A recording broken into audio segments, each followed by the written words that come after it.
जो हमारे भगवान, हमारे आइडियोलॉजी, हमारे बहुजन समाज के जो भगवान हैं, ऐसे लोगों के बारे में ऊंची टिप्पणी अमित शाह का करना निश्चित रूप से एक सोची समझी राजनीति है आरएसएस का, एक सोची समझी राजनीति है भारतीय जनता पार्टी का, और बहुजन समाज पार्टी इसकी तीखी निंदा करती है और मांग करती है कि इस बयान को वापस लें। बहुत सारे एनडीए समर्थित दलों के नेता ये कह रहे हैं कि जी भाई अगर फिसल भी गई तो इतना हो हंगामा क्यों करना है।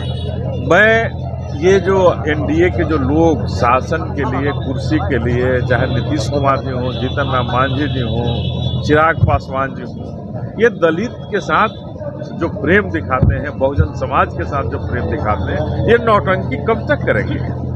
ये सारी नौटंकी कंपनियां हैं, चाहे जनता दल यू हो, चिराग पासवान जी हो या जीतन राम मांझी जी हो, ये नौटंकी दिखा रहे हैं। ये घड़ियाली आंसू कब तक। क्यों नहीं अमित शाह के खिलाफ आज तक एक भी टीका टिप्पणी आप कर पाए। इस बयान के खिलाफ आप टीका टिप्पणी नहीं कर सके। क्या दिखाना चाहते हैं देश को, देश को क्या बताना चाहते हैं।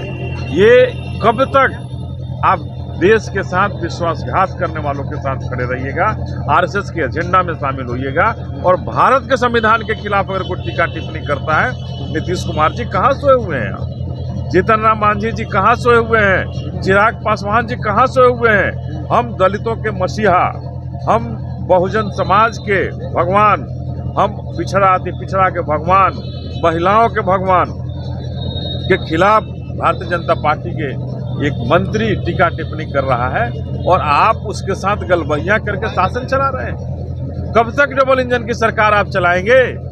जिस शासन के मुखिया हमारे बाबा साहब के खिलाफ टीका टिप्पणी कर रहा हो और आप उसमें शासन के भागीदार बने हुए, कब तक चलेगा चिराग जी, कब तक चलेगा जीतन राम मांझी जी।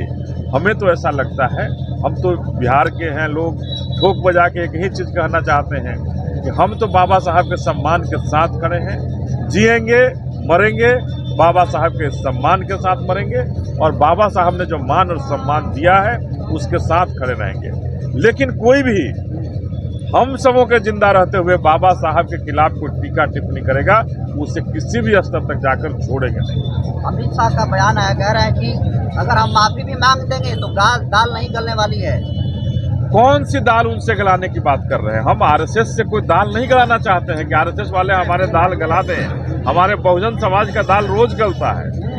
हम ये कहना चाहते हैं कि अमित शाह जी, आप माफी मांग करके देश को जिस रास्ते पर ले जाना चाहते हैं, आपके माफी मांगने से वो रुक जाएगा। आप समाज को बांटना चाहते हैं।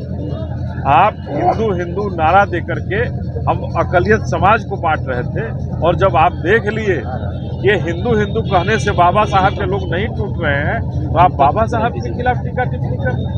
अरे आपको जाना होगा स्वर्ग, स्वर्ग की सीढ़ी आप खोजेंगे। हम तो हमारा जन्नत, हमारा स्वर्ग तो बाबा साहब ने हमें अपनी धरती पर दे दिया है। हम अपने स्वर्ग में खुश हैं, और हम अपने बाबा साहब के चरणों में खुश हैं। हमें कोई स्वर्ग नहीं चाहते हैं। अरे हमें स्वर्ग तो बाबा साहब ने हमें धरती पर दे दिया। अमित शाह आरएसएस के लोगों का स्वर्ग कहीं और होगा, कहीं और खोज ले स्वर्ग। छोड़े हमारे स्वर्ग को। जिस स्वर्ग को बाबा साहब ने दिया है, उस स्वर्ग को छोड़कर जहां जाना होगा वो स्वर्ग में चले जाए, लेकिन हमारे स्वर्ग को छोड़े जिस स्वर्ग को बाबा साहब ने हमें धरती पर दिया।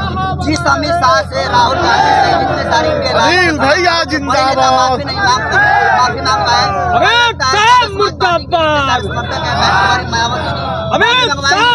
निश्चित रूप से माफी मांगना होगा, निश्चित रूप से माफी मांगना होगा। संवैधानिक हक बहुजन समाज पार्टी लेना जानती है, और आज हम सड़क पर निकले हैं, हम जिला मुख्यालय पर धरना प्रदर्शन दे रहे हैं।